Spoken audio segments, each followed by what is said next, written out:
Gawin mo to para makabisado mo na yung periodic table. Number 1, ito yung practical na tip na may ibibigay ko sa inyo para maalala nyo siya in the long run. Hindi nyo lang basta-bastang i-memorize tong periodic table. Iintindihin nyo siya. Reference kasi tong periodic table. So dito malalaman mo yung atomic number, atomic weight, at yung mga ibang properties pa ng elements. Hindi random yung pagkaka-arrange nito. Like for example, si hydrogen, trip lang ilagay dyan, tas si oxygen, trip ilagay dyan. Hindi ganon. Inayos talaga to ng mabuti ni Dimitri. Wow, kala mo naman friends kami, Dimitri. Kaya meron talagang periodic trends kung tawagin. I-search nyo ang periodic trends sa YouTube or sa Google. Pag-uusapan nyo din naman to sa klase, sa chemistry class nyo sa high school. Pag naiintindihan nyo na kasi itong pagkakaayos ng periodic table, mas mabilis nyo siyang mamememorize kasi naiintindihan nyo. Tapos hindi nyo siya basta-bastang makakalimutan. Inaral ko to high school. By the way, I'm from a science high school. Hindi ko na siya nakalimutan hanggang college. Kahit after college na right now I'm working na, kabisado ko pa rin siya. Well, hindi ko naman memorize lahat ng elements. Pero yung mga usual, commonly used elements, alam ko pa rin. Ayaw yung maniwala. H, hydrogen. Atomic number 1. Atomic weight 1 din. Oxygen. Oxygen, atomic number 8. Atomic weight 16. Oxygen, O yung symbol. And then we have, ano pa ba? Carbon. Carbon, atomic number is 6. Tama, 6. Tapos 12 yung atomic weight and then symbol is C, carbon. Usually din naman kasi, binibigay naman talaga to, provided to, pag nag-e-exam kayo ang periodic table, kasi nga, reference to eh. You're going to need to look at it in order to answer the questions. Kung may kailangan kayong i-memorize, especially sa entrance exam, like OPCAT, kasi hindi provided ang periodic table, usually binibigay lang naman doon yung mga usual elements, like carbon, hydrogen, oxygen, nitrogen, fluorine. Ano pa ba? Calcium, potassium, boron, aluminum, iodine, iron, copper, zinc, nickel. Yung mga common elements yung kailangan nyo talagang i-memorize. Kasi, based on my experience, kung rare yung element, sinasabi naman doon sa exam. So, ayun nga. Number 1 is to understand, not just to memorize. Number 2 is to actually chunk when you're memorizing, like yung chunking method. Like, for example, pag i-memorize mo tong periodic table, pwede mo siyang i-memorize kasi hahatiin mo siya by groups pag i-memorize mo siya. Okay, wait lang. Hahanap ako ng color-coded na periodic table kasi black and white to. Okay, so for example dito, color-coded na siya, no? Hindi kasi kita, ito yung hydrogen, ito yung helium. Pag ganyan, pag pa-horizontal, period. Pag pa-vertical naman, ang tawag ay groups. So, pag ganito, pag pa-vertical, this is group 1A, this is group 2A. So, pwede niyong i-memorize by group. For example, lithium, sodium, potassium, etc. Group 1A yung mga yon. Those are the alkali metals. And this naman, yung susunod na group, beryllium, magnesium, pababa. That's group 2A and that's the alkaline earth metals. So, ito naman, itong mga color blue dyan, yan, lahat yan, transition metals.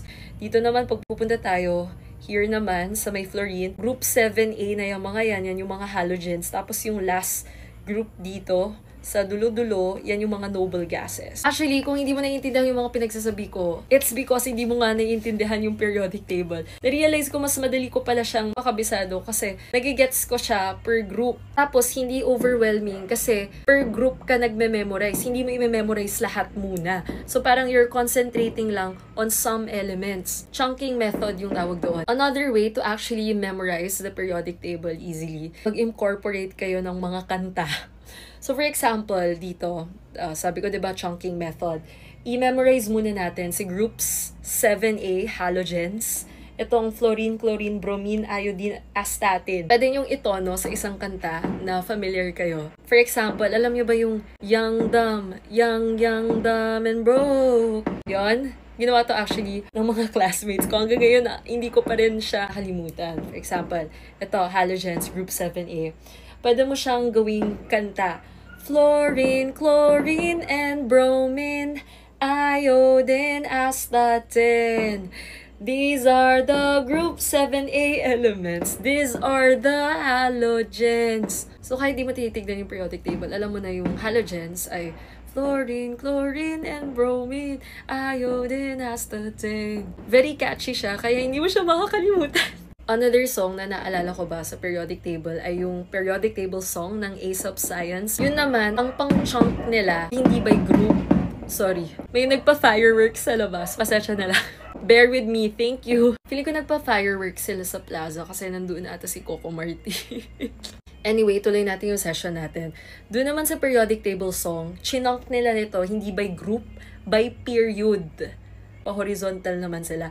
So, di ba doon, we have hydrogen and helium, lithium, beryllium, boron, carbon everywhere, nitrogen all through the air and oxygen so you can breathe, and fluorine for your pretty teeth, neon to light up the sign, sodium for salty times, magnesium, aluminum, silicon, phosphorus, and sulfur, chlorine, and argon, potassium. Ikat na natin, mahaba yun. Pero yung way of memorizing that with the song is by period. Period 1 muna, tas period 2 yung next, tas period 3. Number 4 is flashcards. So for example, ang pinapamemorize sa inyo ni sir or ma'am nyo ay yung periodic table element name at yung symbol niya. So for example, hydrogen is H, ganyan. Pwede kayong gumawa ng flashcards. Sa harapan, symbol, then sa likod, yun yung name.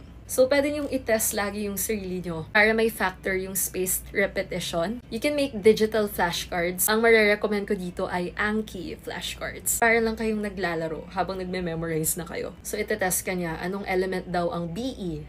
Beryllium. Anong element daw ang Au? Gold. Anong element daw ang Ag?